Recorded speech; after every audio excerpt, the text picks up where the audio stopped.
बैठ जाओ, आगे इधर बैठ जाइए। आज कार्तिक मास के चतुर्थी तिथि है। आज के दिन सुहागन स्त्रियां अपने पति की लंबी आयु की कामना हेतु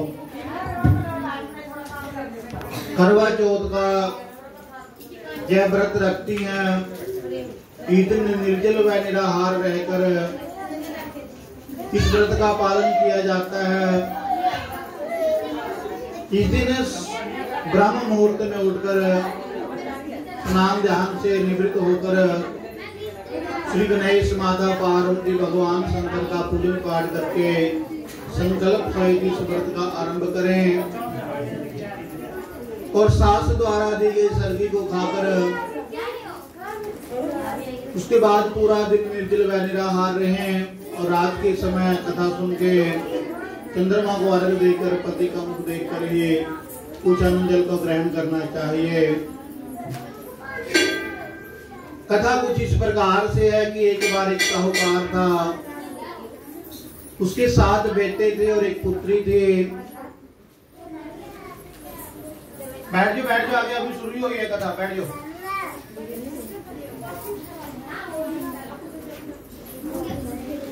बैठ जाओ आराम से।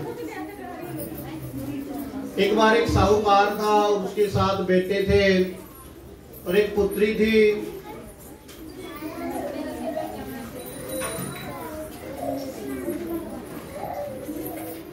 वे सभी विवाहित थे और साहूकार के लड़के अपनी बहन से बहुत प्यार करते थे।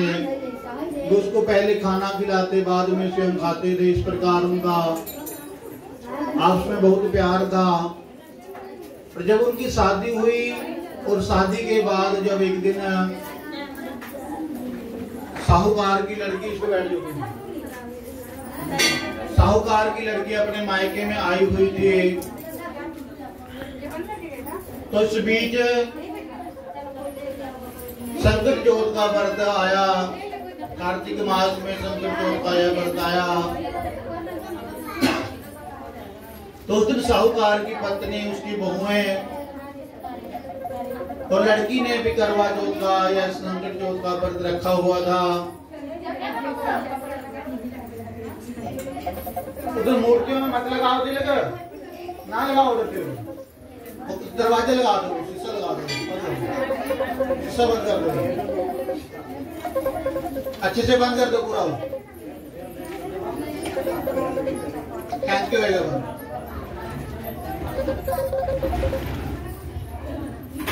सभी ने व्रत रखा हुआ था और शाम के समय जब साहूकार के लड़के अपने घर पर आए, उसने अपनी बहन को भोजन करने के लिए बुलाया।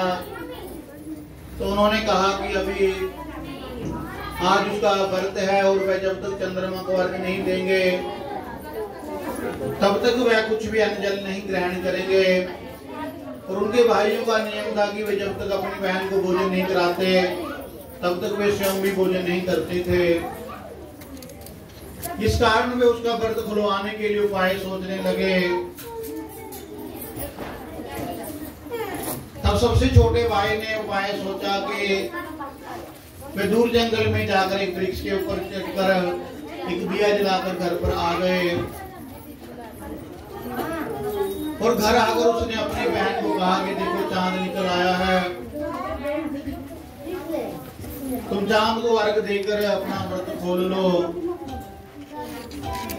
इस प्रकार जब भाइयों के कहने पर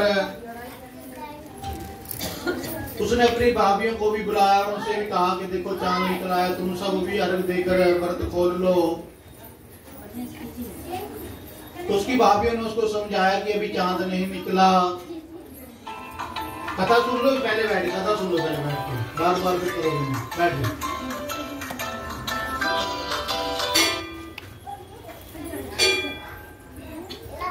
मंदिर के भाभियों ने उसको समझाया कि अभी चांद नहीं निकला, लेकिन उसने अपनी भाभियों की बात नहीं मानी और भाइयों द्वारा दिखाए गए दिए कि चंद्रमा को अर्घ देकर अपना व्रत खोल लिया।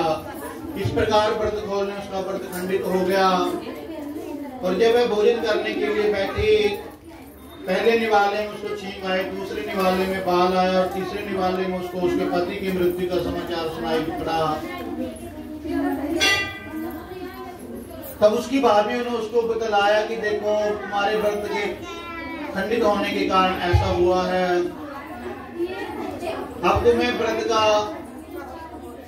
इसका पश्चाताप करना चाहिए, व्रत का नियम दोबारा से लेना चाहिए।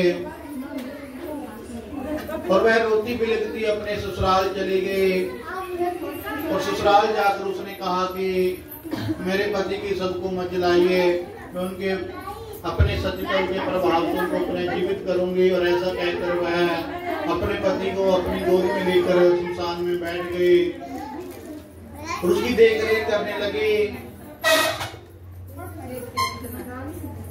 उसके पति के शरीर पर उगने वाली सुई नुमा घास को वह इकट्ठी करती जा रही थी।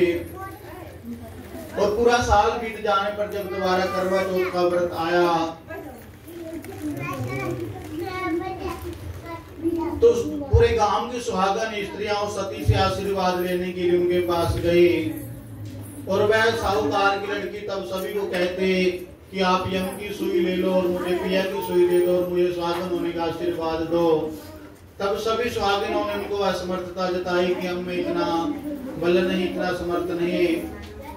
तब उसकी भाभियां भी उससे आशीर्वाद लेने के लिए उनके पास आई। तब भाभियों से भी उन्होंने यही बात कही। तब एक भाभी ने बतलाया कि तुम्हारे सबसे छोटे भाई के कारण तुम्हारे पति की मृत्यु हुई थी और उनकी पत्नी में ही यह समर्थ है, वही तुम्हारे पति को पुनः जीवित कर सकती हैं। जब वह आए तो तुम उनसे बार बार आग्रह करना, उनको मत छोड़ना, वही तुम्हारे पति को जीवित करेंगे। और ऐसा कहकर वो चली गई। जब सातवीं भाभी उसके पास आशीर्वाद लेने के लिए आई तो करवा ने अपने भाभी को पकड़ लिया और उनसे आशीर्वाद के लिए बार बार आग्रह किया। पहले वह टाल मटोल करती थी, लेकिन बार बार आग्रह करने पर उसने करवा से उसकी नन से वह सुई नुमा घास लिया और अपनी सबसे छोटी उंगली में से कुछ खून निकाल कर उसके पति के मुख में डाल दिया और उस खून की बूंदों के अमृत रूप में बदल गई। उसके बूंद पड़ने से उसका पति जीवित होकर बैठ गया और श्री गणेश करके वह पुनः बैठ गया।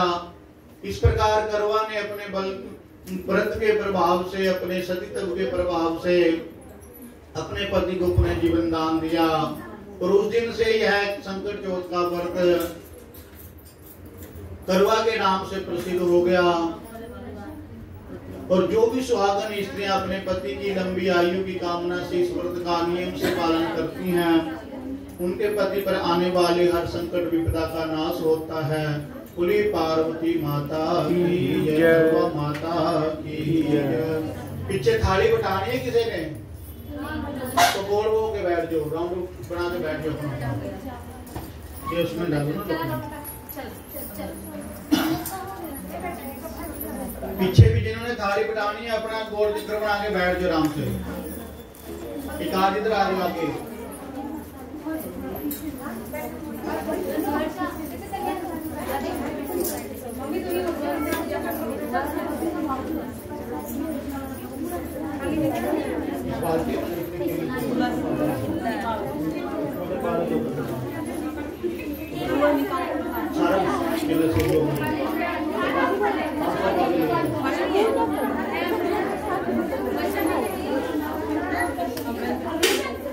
अपने घर में बाहर निकाल के रख लो, उसमें से थाली में रख दो, थोड़ा हल्की हो रही थालियां।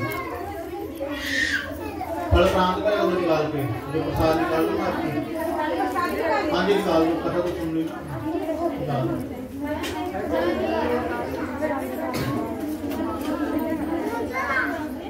ये लोटे भी बाहर रख देना।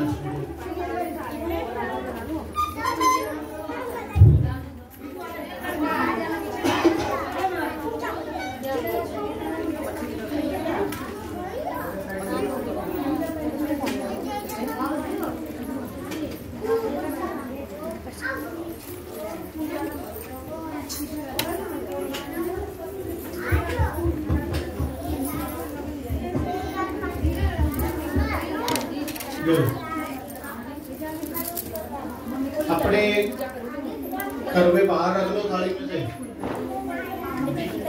हाँ, ऐसे।